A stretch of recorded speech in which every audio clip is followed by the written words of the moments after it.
और अब बात आपकी सेहत की, आपको दिखाते हैं त्रिकोणासन। त्रिकोणासन जिसको 90 डिग्री के कोण होते हैं, जो बेसिकली आपकी अपर बॉडी कार्डियोवास्कुलर सिस्टम और आपकी लोअर बॉडी, आपके पूरे लोअर सिस्टम को भी स्ट्रेंथन करता है। करना कैसे है उसके लिए आप तरीका देखिएगा। अपने दोनों शरीर को एकदम स्टेबल रखते हुए अपनी दाईं तरफ घूम जाइए और इस तरीके से घूमेंगे कि अपने पैरों में आप मैक्सिमम गैप, जितनी आपकी हाइट है उसके अकॉर्डिंग आप अपने पैरों में गैप करेंगे। गैप करने के बाद में अपने पोस्चर को फिर से स्टेबल करते हुए श्वास को भरते हुए अपने दाएं पैर के पंजे को दाईं तरफ टर्न कीजिए। आपको दाईं तरफ जाना है तो पहले दाएं पैर का पंजा दाईं तरफ टर्न कीजिए। कोशिश कीजिएगा आपका ट्रंक रीजन बिल्कुल स्टेबल और स्थिर रहे। श्वास को भरते हुए दोनों हाथों को सामने की तरफ खींचिए और आपकी हथेलियों का रुख सामने की तरफ रहे, ज़मीन की तरफ ना रखते हुए सामने की तरफ रखिएगा। अब हमें जाना है दाईं तरफ, तो श्वास को भरते हुए अपने शरीर को धीरे धीरे दाईं तरफ लेकर जाइए, खींचते हुए, बिल्कुल आराम आराम से। ध्यान रखिएगा आपका ऑब्लिक स्ट्रेच आपको फील होना चाहिए। गर्दन को घुमाते हुए ऊपर वाले हाथ के अंगूठे की तरफ देखिए। त्रिकोणासन, ब्रीदिंग को नॉर्मल रखते हुए थोड़ी देर के लिए यहाँ पे होल्ड करेंगे। ये आपके पूरे कार्डियोवास्कुलर सिस्टम को स्ट्रेंथन करता है, आपकी नेक को स्ट्रेंथन करता है, लेग्स की मोबिलिटी, लेग्स की स्ट्रेंथनिंग में बहुत ज़्यादा प्रभावी आसन। धीरे धीरे वापस, बिल्कुल धीरे धीरे वापस।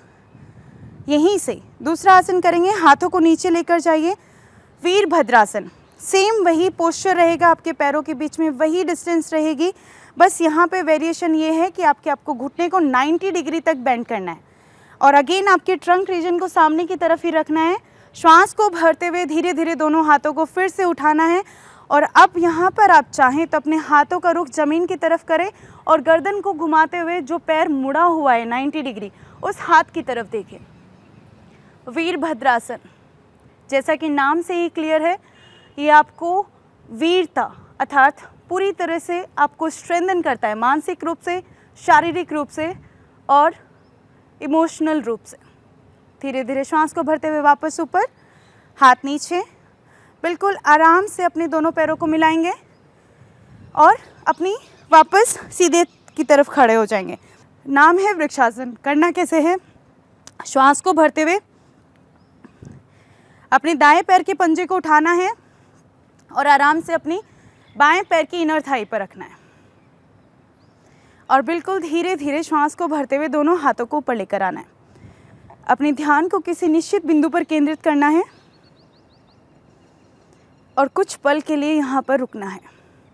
वृक्षासन न्यूरोमस्कुलर कोऑर्डिनेशन के लिए बहुत ही अच्छा अभ्यास और उसके साथ साथ ही एक बैलेंसिंग आसन है जो कि आपको शारीरिक, मानसिक और आध्यात्मिक संतुलन प्रदान करता है। श्वास को खाली करते हुए धीरे धीरे वापस और रिलैक्स, बिल्कुल रिलीज एंड रिलैक्स।